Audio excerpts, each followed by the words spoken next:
Good morning. Ngasi card message ngasi rashi ki matung ina ko ka trying to katang thok chara ka trying to shi de ki sai sha gi rashi me am do khala ga amai tor ga yeng min ra se ko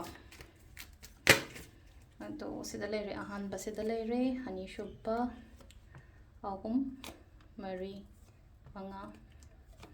taruk taret nipan mapan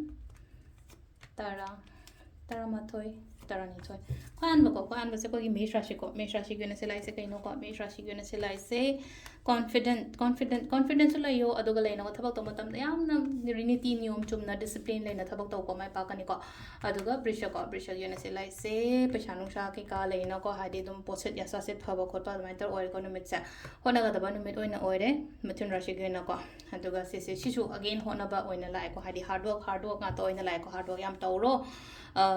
mithun rashi shu karkat rashi shu ko silai se wangang ro nang aning mapam do tawro se na singa rashi goina aduga se sina hai tar ko nuai ta ba khota ba khalaga leira no sil leina ko ari yengo directions ato to pa kai kino khara leina ko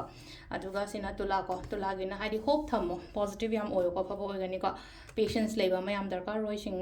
keno gi na bridge ki oina ko shabu khotpa ya de ko se sina ko gi keno ko dhanu gi so silai se ko paisa nung sa gumba kai gumba lakti la I la ga so yam ka na khanjan gano som si matang sida adi khara su leina ko adi dum ai gi tobon thok dum tho adi sida leina ko ai bisha yam la I lakti kai na kem khan gano ba material da ngau da ba haina har sen ko aduga sina makar gi sina sida lai se hadi mating gumba kai gumba ngonda khara lai ko ngasi gi numita hadi mina hadi ato sangna chambi bani khangde ai gi mathak thong ba mini khangde ai gi yum gi ahan nani khangde amai taraga ai ngonda health gumba kai gumba amai taraga lakpo do silaina ko kumbra shi gi na hadi growth yam phajana piri ko thabak to matam na chakhat kani phagani ko last ki minna gi su leina ko hadi sida opportunities offer proposal gumba kai gumba mai na khara lai ko silai re ko rashi matungina tarot card reading ma'am. Thank you.